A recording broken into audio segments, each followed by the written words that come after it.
What's going on, guys? Mickle here, and you are not going to believe what I have to share with you guys today. We were just introduced to a brand new scenario that could possibly stop the SEC in its tracks in this Ripple SEC lawsuit. This new scenario could have the potential to give XRP instant clarity in the market and is something you guys need to see. I'm also going to show you guys a massive meeting that's coming up between Ripple and the SEC that's going to star an SEC commissioner that I believe has been trying to give XRP the clarity it's needed this whole time. This is an absolutely explosive meeting, and I haven't seen anyone talking about these clips yet. If you guys are new to this channel or come here all the time, make sure you like and subscribe. It really does help me out so much in the YouTube algorithm, and it's going to help more people like you see this video. Anyway, guys, with that said, let's jump right into it, and I hope you enjoy the content.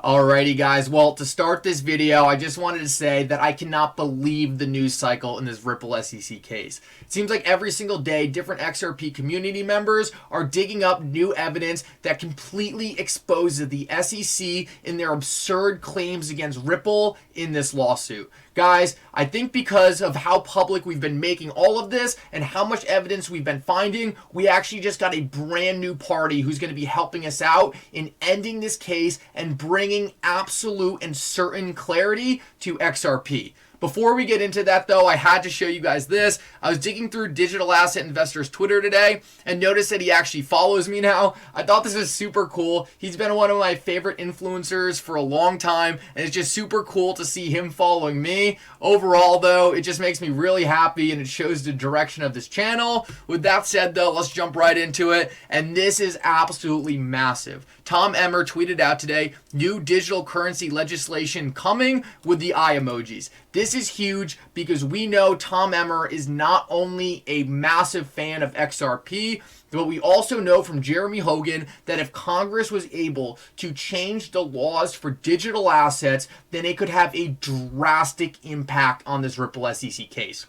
Let me give you guys an example. So, if Tom Emmer and Congress were able to release a bill that said, for example, most digital assets with this criteria, and this criteria should be designated as commodities rather than securities, it would force the SEC to stop arguing a massive point in this Ripple SEC case, and that would be that Ripple has been selling an unregistered security, being XRP.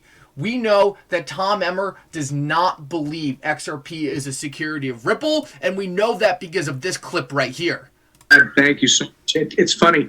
You said we've moved on past Silk Road. Yeah, it's a long time ago, but there's a lot of members of Congress that still think of this in terms of Silk Road. Yeah. And when you say over 2 years, first off, my position's very clear. XRP is not a security. Boom. So the guy who made his position very clear, went out of his way to say XRP is not a security, is going out and tweeting new digital currency legislation coming soon with the eye emojis. And let me just tell you right now, this does not seem like a negative tweet to me. Tom Emmer knows that a large amount of his followers are XRP fans because he has gone out on a limb to defend the digital asset. I have a feeling this could be very good for us and is a scenario that no one's been talking about. Since the beginning of this lawsuit, it seemed like an absolute long shot that Congress was going to step in and pass laws that were going to limit the SEC's regulation. Well, it looks like that's exactly what might be happening, and this is something we need to be paying very close attention to. This has the potential to remove XRP being a security from this lawsuit entirely and give us instant clarity.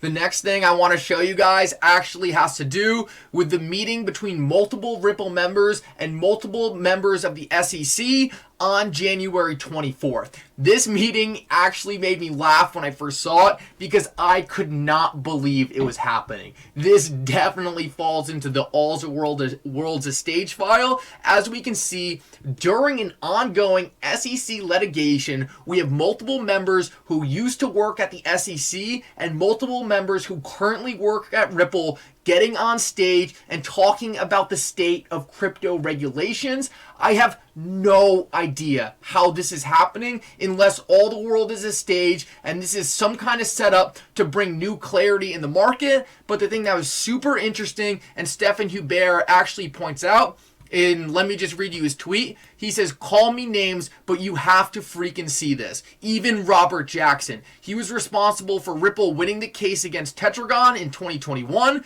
Tetragon called him as an expert witness to prove that Ripple had fair notice, but he leaned more towards Ripple and helped them win. So there's a few things to unpack here. One, throughout this entire time, we have seen that members of the SEC seem to always target Ripple and XRP. So it's absolutely crazy to see right now that Robert Jackson actually took Ripple's side when a different third party came to the SEC and asked for help. Tetragon was a company who invested in Ripple, and they went to Ripple and said, if XRP is deemed a security, we want our investment back. It's crazy because Robert Jackson was actually at the SEC during a long portion of when the SEC was deciding whether to sue Ripple or not. Many would come to the conclusion that that would have forced him to actually be less favorable towards Ripple, and maybe he would have sided with Tetragon and helped Tetragon out, since the SEC had decided that XRP, in their opinion, was selling securities. But what is super interesting is Tetragon actually called on him and asked for his help in this lawsuit, and it states right here, Tetragon's own expert, Professor Jackson, was unwilling to state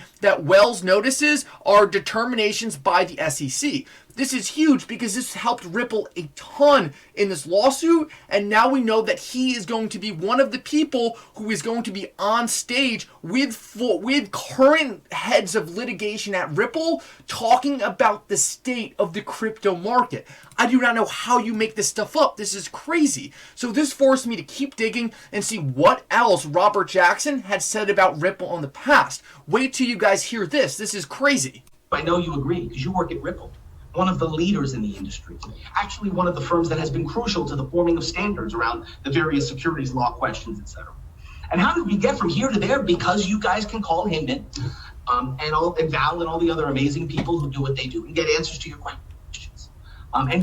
Well, how ironic is that? A former member of the SEC who was there when all this ambiguity was around with Ripple and the SEC, when they were trying to decide whether XRP was a security or not. They had no idea what the ruling was, but this guy comes out and says Ripple is one of the leaders in the industry, actually one of the firms that has been crucial to forming the standards. So what changed? How in the past 2 years did XRP and Ripple become one of the standards of the industry and move to a company that needed to be immediately sued by the SEC? It is absolutely crazy, and I cannot wait to see what Robert Jackson has to say during this meeting between Ripple and the SEC. I'm very curious if he's going to have comments that might go against what's currently happening, and maybe he doesn't agree that Ripple should have been sued by the SEC. This guy is critical to watch